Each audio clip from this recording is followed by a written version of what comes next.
नमस्कार मंडळी. माइंडस्टिक्स फाउंडेशन ट्रस्टतर्फे आपलं मनापासून स्वागत. आपण जेव्हा वेल्डिंगबद्दल बोलतो तेव्हा मनात काय येतं? ठिणग्या, मजबूत जोड. पण ह्या सगळ्याच्या आधी एक अशी स्टेप आहे जी दिसण्याइतकी आकर्षक नसली तरी सगळ्यात महत्त्वाची आहे. हो, आपण बोलतोय सरफेस क्लिनिंगबद्दल, म्हणजेच पृष्ठभाग स्वच्छतेबद्दल. मजबूत वेल्डचा खरा पाया. पण एक प्रश्न, वेल्ड कमकुवत का होतो याचं सगळ्यात मोठं नंबर 1चं कारण काय असेल बरं? उत्तर अगदी सोपं आहे आणि ते आहे अस्वच्छ पृष्ठभाग.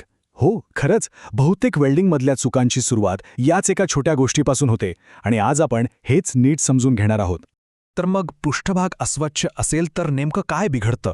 हे फक्त वेल्ड खराब दिसण्यापुरता नाहीये बरं का. इथं गोष्ट आहे थेट त्याच्या मजबूतीची आणि सुरक्षिततेची. चला बघूया की ही एक स्टेप वगळली तर किती मोठा धोका होऊ शकतो. प्रत्येक धातूच्या पृष्ठभागावर काही छुपे शत्रू दबा धरून बसलेले असतात, जसं की पेंट, तेल किंवा ग्रीस, गंज, थोडासा ओलावा आणि हो, तो कठीण थर ज्याला स्केल म्हणतात. हेच ते कंटॅमिनंट्स आहेत ज्यांना आपल्याला आधी हटवायचं आहे. आणि याचं महत्त्व किती आहे हे एका वाक्यात सांगता येतं, जे थेट मूळ स्रोतामध्येच आहेत. ते म्हणतात की वेल्डिंगचं यश हे जोडल्या जाणाऱ्या पृष्ठभागाच्या स्थितीवरच अवलंबून असतं. बघा, किती साधं पण महत्त्वाचं वाक्य आहे. आता गंमत बघा. वेल्डिंगच्या उष्णतेमुळे हे कंटॅमिनंट्स जळतात आणि वायू सोडतात. हे वायू बाहेर पडायच्या आतच धातू थंड होतो आणि ते आतमध्येच अडकून पडतात. यामुळे तयार होतात लहान लहान छिद्र, ज्याला पोरोसिटी म्हणतात. हे म्हणजे स्पंजसारखं झालं. आणि असा स्पंजसारखा पोकळ जोड किती कमकुवत असेल विचार करा. एखाद्या पुलावर किंवा मोठ्या स्ट्रक्चरमध्ये हे किती धोकादायक ठरू शकतं, नाही का? ठीक आहे, मग आता प्रॉब्लेम तर कळला. मग या शत्रूंना हरवून एक पक्का मजबूत वेल्ड कसा बनवायचा, यावर उपाय काय? आपल्याकडे पहिला उपाय आहे केमिकल क्लिनिंग, म्हणजेच रासायनिक स्वच्छता.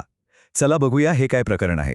ही पद्धत खास करून तेल, ग्रीस आणि पेंट सारख्या चिकट शत्रूंवर एकदम प्रभावी आहे. समजा आपण धातूला एक केमिकल बाथ देत आहोत.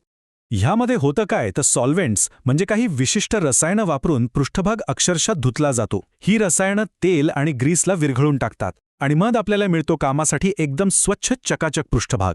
पण जर शत्रू गंजासारखा हट्टी असेल तर मग केमिकल क्लिनिंग पुरणार नाही. त्यासाठी आपल्याकडे आहे दुसरा मार्ग, तो म्हणजे मेकॅनिकल क्लिनिंग किंवा यांत्रिक स्वच्छता. इथे केमिकलची जादू नाही, तर थेट ताकदीचा वापर आहे. वायर ब्रशनी घासणं, ग्राइंडिंग करणं, फायलिंग किंवा स्क्रॅपिंग, म्हणजे अक्षरशः खरवडून अस्वच्छता काढून टाकणं. इथं बघा, वायर ब्रश वापरून पृष्ठभाग कसा घासून पुसून स्वच्छ केला जातोय. इथे उद्देश विरघळवणं नाही, तर घर्षणाने गंजासारख्या हट्टी थरांना मुळापासून उखडून टाकणं आहे. तर मग थोडक्यात सांगायचं झालं तर काय? केमिकल क्लिनिंग म्हणजे तेल, ग्रीस आणि पेंटसाठी, त्यासाठी लागतात सॉल्व्हेंट्स. आणि मेकॅनिकल क्लिनिंग म्हणजे गन्स आणि स्केलसाठी, त्यासाठी लागतात वायर ब्रश आणि ग्राइंडर. सगळ्यात महत्त्वाचं काय तर योग्य शत्रूसाठी योग्य हत्यार निवडणं.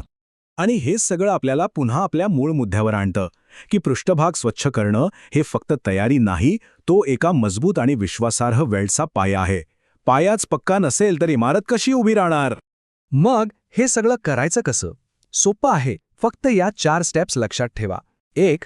पृष्ठभाग नीट तपासा. 2. त्यावर कोणता शत्रू आहे ते ओळखा, तेल आहे की गंज. 3. आपलं हत्यार निवडा, केमिकल की मेकॅनिकल. आणि 4. पृष्ठभाग पूर्णपणे अगदी कानाकोपऱ्यापर्यंत स्वच्छ करा. बस, मजबूत वेल्डचा पाया तयार. आता पृष्ठभाग एकदम तयार आहे. मजबूत वेल्डसाठी एक परफेक्ट स्वच्छ पाया आपण रचला आहे. पण आता विचार करण्यासारखा प्रश्न हा आहे की यानंतरची सगळ्यात महत्त्वाची स्टेप कोणती असेल?